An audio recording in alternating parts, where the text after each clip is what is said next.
함께 말씀 보시겠습니다. 고린도후서 6장입니다. 고린도후서 6장 1절에서 13절까지 말씀입니다. 고린도후서 6장 1절에서 13절까지 말씀입니다. 한 절씩 교독하겠습니다. 우리가 하나님과 함께 일하는 자로서 너희를 권하노니 하나님의 은혜를 헛되이 받지 말라.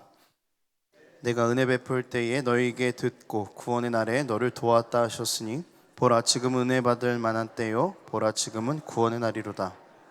우리가 이 직분이 비방을 받지 않게 하려고 무엇에든지 아무에게도 거리끼지 않게 하고 오직 모든 일에 하나님의 일꾼으로 자천하여 많이 견디는 것과 환난과 궁핍과 고난과 매맞음과 갇힘과 난동과 수고로움과 자지 못함과 먹지 못함 가운데에서도 깨끗함과 지식과 오래 참음과 자비함과 성령의 감화와 거짓이 없는 사랑과 진리의 말씀과 하나님의 능력으로 의의 무기를 좌우에 가지고 영광과 욕됨으로 그러했으며 악한 이름과 아름다운 이름으로 그러했느니라.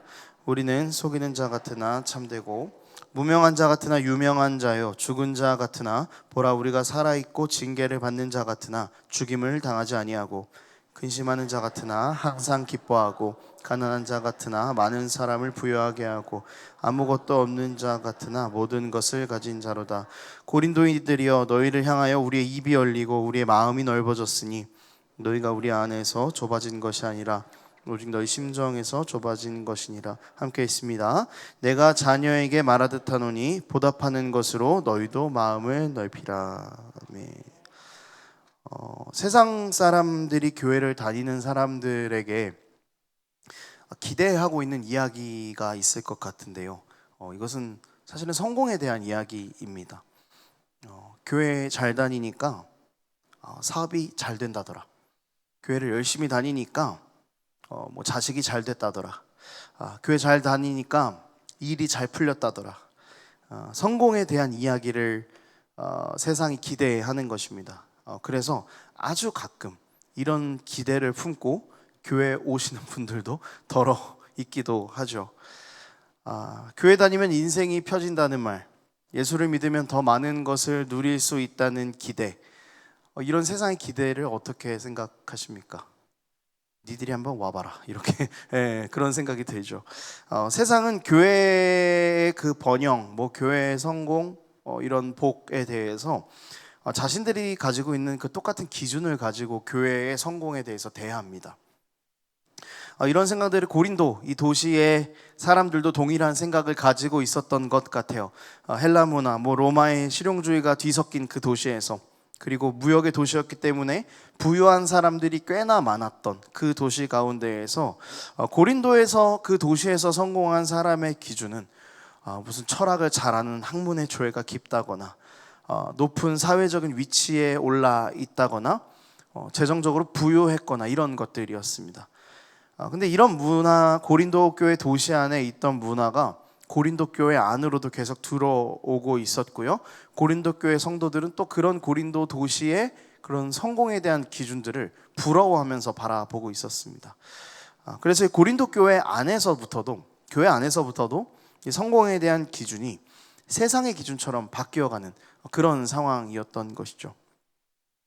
자, 고린도라는 도시의 성공의 기준을 제가 말씀드렸었습니다. 그럼 이런 관점에서 바울이라는 사람을 바라보면은요, 바울이 어떤 사람처럼 보이겠습니까?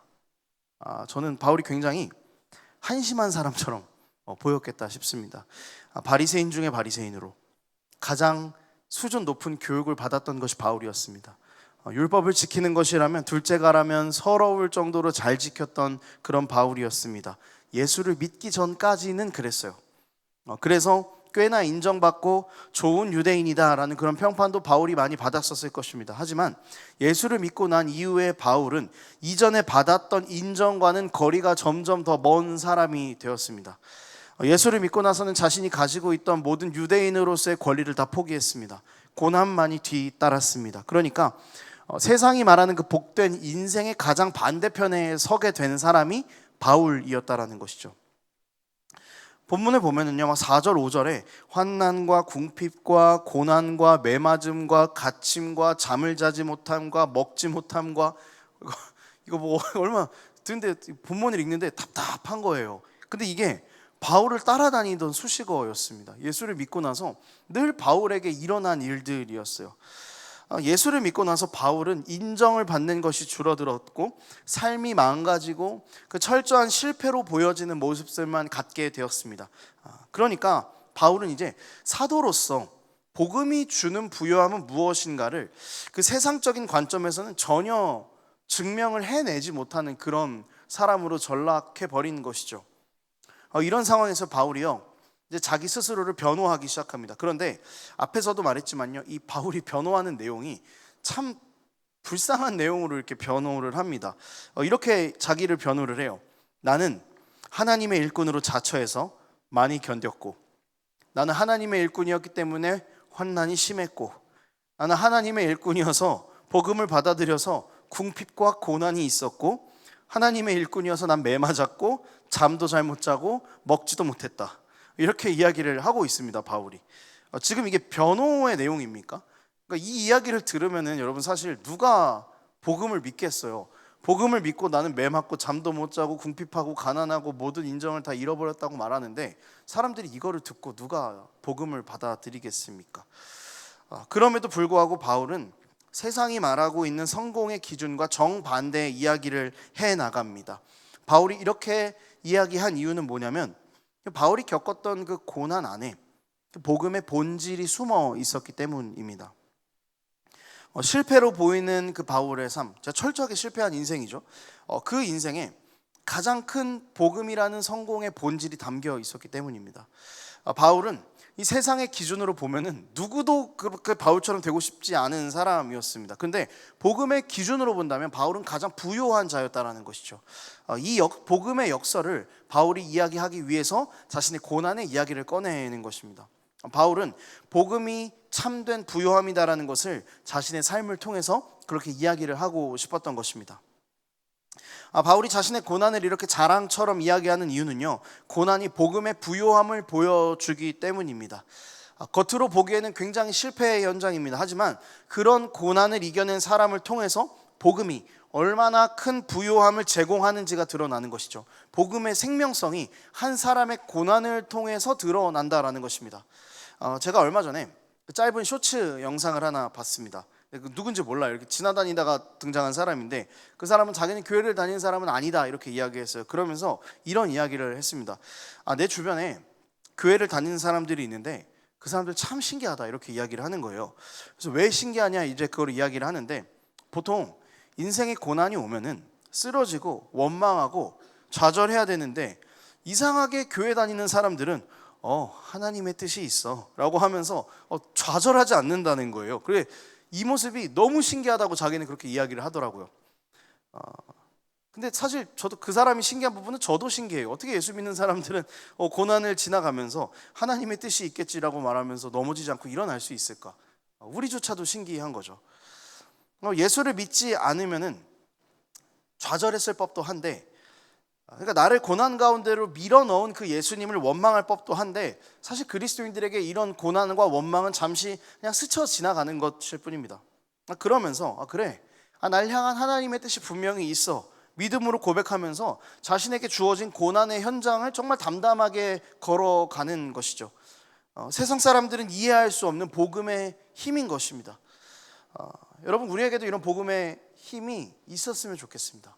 고난을 통과해 나가는 우리의 삶에 넘어짐이 있는 것이 아니라, 좌절이 있는 것이 아니라, 하나님 오늘도 나에게 주시는 계획과 뜻이 있겠지라고 믿음으로 그 고난의 길을 걸어갈 수 있는 그 복음의 본질적인 힘이 우리 가운데도 있게 되기를 소망합니다.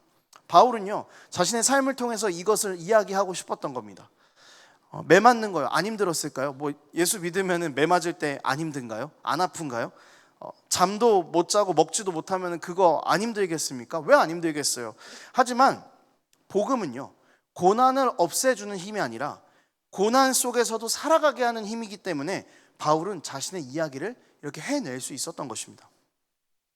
복음은 가장 본질적인 문제를 해결해주는 힘이다. 그것을 고난 가운데서 느낄 수 있다라고 바울은 이야기를 하는 것입니다.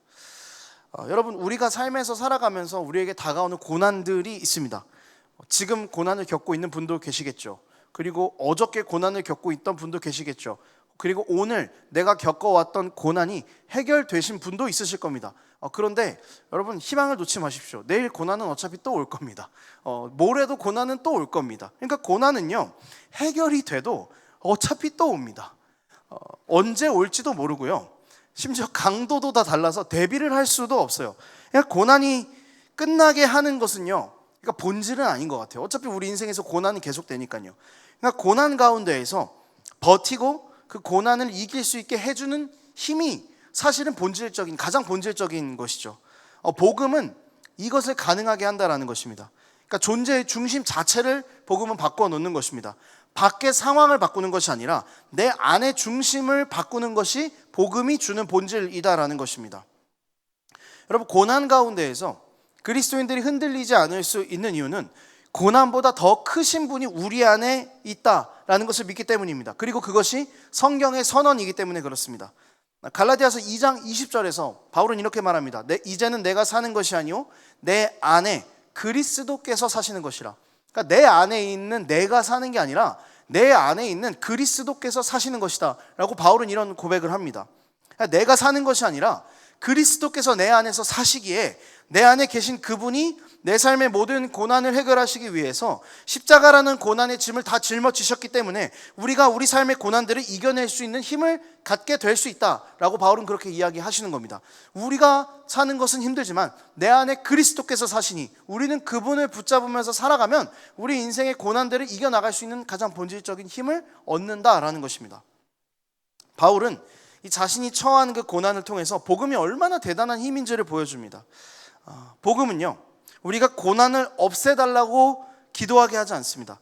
고난 속에서도 하나님을 붙잡을 수 있게 해달라고, 고난 속에서도 이겨낼 수 있는 힘과 믿음을 달라고 기도하도록 그렇게 우리를 변화시키는 것이 복음입니다. 여러분, 우리가 복음을 바로 아는 자라고 한다면요, 우리 그 기도가 바뀌어졌으면 좋겠습니다. 하나님, 이 고난을 저에게서 면제시켜 주십시오라는 기도 말고 하나님, 인생에서 언제든지 올 수 있는 고난들이 있는데 그때마다 그 고난을 이길 수 있는 힘을 주십시오.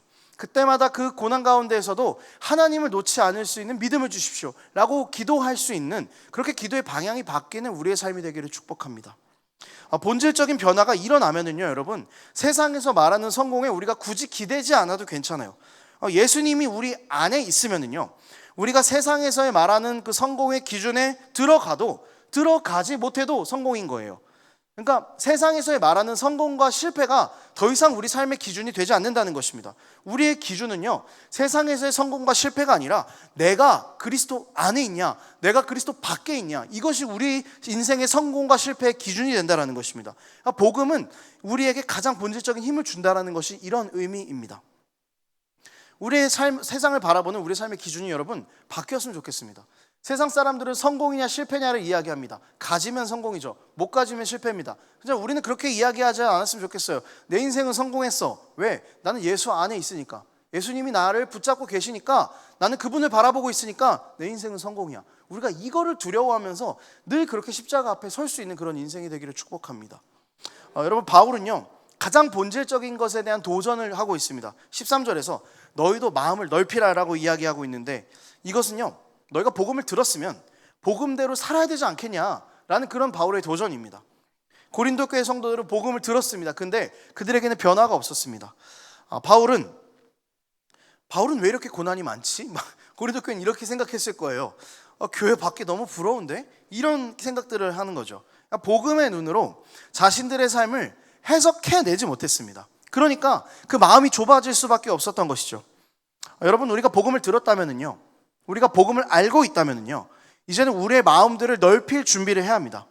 그리고 복음으로 인해서 마음이 넓어진 사람들은 이런 고백을 할 수 있게 됩니다. 바울의 고백을 읽어드릴게요. 우리는 속이는 자 같으나 참되고, 무명한 자 같으나 유명한 자고, 죽은 자 같으나 살아있고, 징계를 받는 자 같으나 죽임을 당하지 아니하고, 근심하는 자 같으나 항상 기뻐하고, 가난한 자 같으나 많은 사람을 부요하게 하고, 아무것도 없는 자 같으나 모든 것을 가진 자로다. 여러분, 이 바울의 고백이 우리 삶의 고백으로 변화되어 갈 것입니다. 복음이라는 본질을 소유한 사람은요, 삶을 해석하는 방법 자체가 달라집니다. 많은 그리스도인들이 아직도 이 세상의 그 기준을 벗어나지 못하고 있습니다. 여전히 세상과 똑같은 방식으로 성공을 추구하고요, 세상과 똑같은 것 때문에 나는 실패했다라고 말을 합니다. 여러분, 복음을 받아들인 사람은 성공이냐 실패가가 아니라 내 안에 예수가 있냐 없냐의 그 차이입니다. 우리 안에 예수가 있냐 없냐, 우리가 이걸로 슬퍼해야 하는데, 세상만 바라보고 살아가는 우리의 모습을 보면은 참 우리의 삶이 연약하다라는 그런 생각을 할 때가 있습니다. 여러분, 바울은요, 나는 아무것도 없지만 사실은 모든 것을 가진 자다라고 이렇게 이야기합니다. 자기 최면이 아니에요. 바울은 실제로 고난을 당했고, 실제로 외면받았고, 실제로 무명한 존재였습니다. 그러나 그는 자신이 예수 그리스도를 소유했기 때문에 모든 것을 가진 자다라고 그렇게 고백을 하면서 이 교회 앞에 섰던 것입니다. 여러분, 복음을 가진 자들은요, 세상은 소유할 수 없는 부요함을 가진 자들입니다. 바울은 너희는 그리스도의 것이다 라는 그 선포하는 말씀을 붙잡고 살았기 때문에 가난 속에서도, 매맞는 가운데에서도, 굶주린 가운데에서도 주님과 동행하는 그 기쁨을 잃지 않았습니다. 여러분, 핵심은 이것입니다. 그리스도를 가진 사람은 세상에 아무것도 갖고 있지 못해도 모든 것을 가진 사람이다라는 것입니다. 그리스도가 없다면은 세상에서 말하는 모든 것들을 다 가지고 있는 사람이라도 그 사람이 가장 가난한 사람인 것입니다. 바울은 오늘 본문을 통해서 이것을 우리에게 이야기해 주고 있는 것입니다. 여러분, 부요한 사람입니까? 가난한 사람입니까? 이것을 우리에게 바울이 보여주고 있다는 것입니다. 이제 가장 그 본질적인 그 복음의 원리를 받아들이고, 우리 더 이상 하나님의 은혜를 헛되이 하지 말고, 지금 복음이 주어진 이때가 가장 복음을 받아들이기 좋은 때이니 이것을 받아들이고 다시 하나님 안에서의 새로운 삶을 시작하라고 바울은 우리에게 그렇게 도전하고 있습니다. 여러분, 복음을 결코 헛되이 들어서는 안 됩니다. 많은 사람들이 나는 복음을 들었다라고 이야기합니다. 그런데 삶은 바뀌지 않습니다. 여전히 세상적인 기준으로 살아갑니다. 복음을 헛되이 들었기 때문입니다. 복음이 주어진 이 순간, 세상의 기준을 아무것도 갖지 못해도 평안이 주어진다는 그 복음이 주어지는 이 순간, 여러분, 바로 이 자리가 우리 삶의 변화의 시작의 자리였으면 좋겠습니다. 여러분, 들었으면 응답해야 합니다. 세상을 바라보고 있는 나 스스로를 막 정신 차리라고 막 흔들어서 깨워야 됩니다. 그리고 내 정체성과 내 가치관과 삶의 방식들을 우리는 계속해서 바꿔나가야 합니다. 믿음으로 결단하는 자리에 서라고 바울은 촉구하고 있습니다. 오늘 우리가 은혜를 헛되이 하지 말라는 이 바울의 권면에 기꺼이 믿음으로 응답해낼 수 있기를 원합니다. 여러분, 우리는 세상을 살아가면서요, 무엇 때문에 여러분 기뻐하십니까?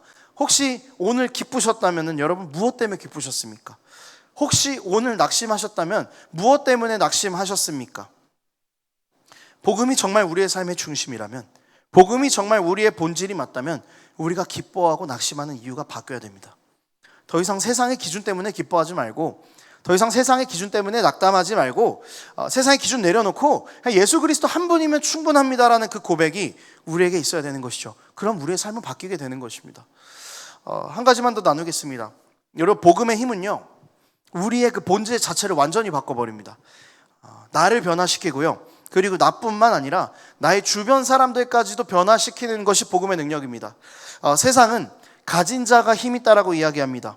가진 자가 다 모든 것을 움켜쥐고 살아갑니다. 움켜쥐기 위해서, 갖기 위해서 많은 사람들이 피해보는 거 그다지 신경 쓰지 않는 것이 세상의 논리입니다. 그런데 바울은 가진 것 하나 없이 가난한 자인데 자기가 많은 사람을 부유하게 하는 사람이었다라고 이야기합니다. 이것이 복음의 힘입니다.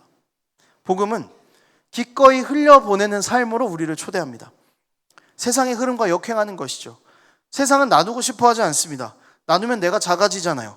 세상은 더 주지 않습니다. 내가 가져야 되기 때문입니다. 하지만 복음을 듣고 복음에 반응하는 사람들은 모든 것을 기꺼이 다 흘려보냅니다.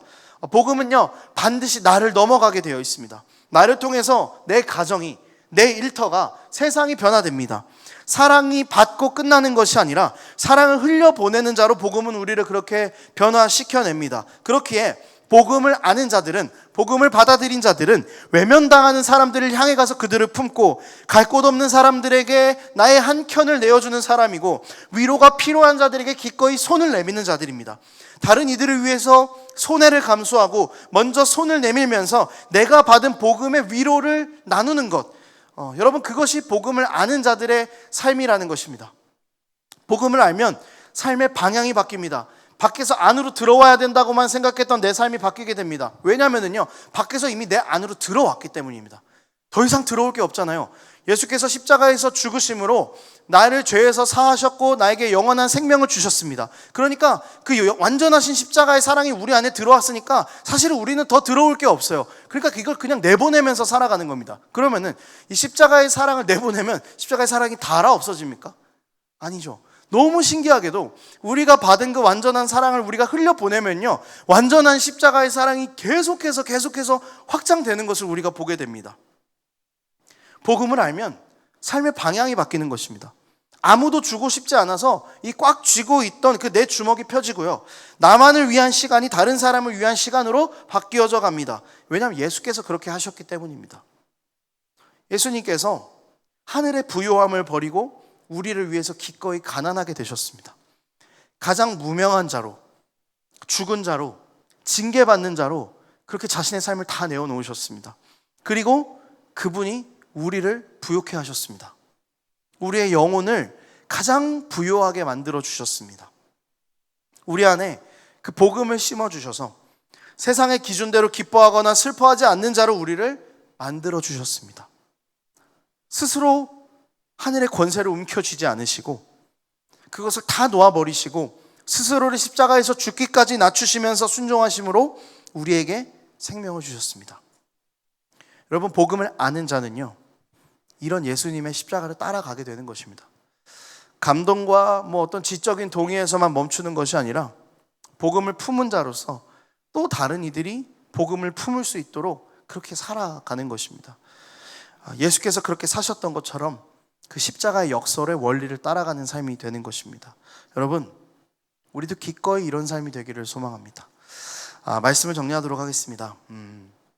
오늘 우리가 살펴본 이 바울의 이야기, 이 바울의 고백은요, 그 입에서만 나오는 바울의 고백이 아니라 사실은 그 바울 그 자신의 완전한 삶의 방식이었습니다. 그러니까 복음을 소유한 자의 정체성은 무엇인가, 이것을 보여준 게 바울이 오늘 이야기한 본문입니다. 바울은 세상의 기준으로 보면은요, 예수 믿기 전에는 좀 그럴싸한 사람이었지만 예수를 믿고 난 이후에는 아무것도 가진 것이 없는 사람이었습니다. 하지만 하늘의 기준에서는 가장 부유한 자가 바울이었습니다. 세상은 줄 수 없는 영원한 생명이신 예수 그리스도를 그가 소유하고 있었기 때문입니다. 여러분, 우리는 무엇을 가졌습니까? 세상의 기준으로 보면은요, 우리의 삶도 부족해 보일 수 있습니다. 하지만 예수 그리스도를 이미 소유했기 때문에 우리는 예수를 모르는 세상의 어떤 사람들보다도 가장 부유한 사람들입니다. 예수님 한 분이면 충분합니다 라는 이 고백이 우리의 삶을 이끌어가는 문장이었으면 좋겠습니다. 세상은 더 가져야 된다라고 이야기합니다. 더 가져라라고 이야기하죠. 하지만 복음은 예수를 가졌으면 모든 것을 다 가졌다라고 이야기합니다. 더 가져야 하는 사람은요, 불안합니다. 하지만 다 가진 자는 불안하지 않고 여유가 넘칩니다. 여러분, 예수를 이미 소유하고 있는데 왜 불안해하십니까? 왜 떨고 계십니까? 오늘 우리의 고백이 변하기를 소망합니다. 예수로 충분하다는 고백, 나는 예수를 가졌으니 모든 것을 가진 자다라는 이 고백이 우리 한 사람 한 사람의 정체성이 되기를 축복합니다.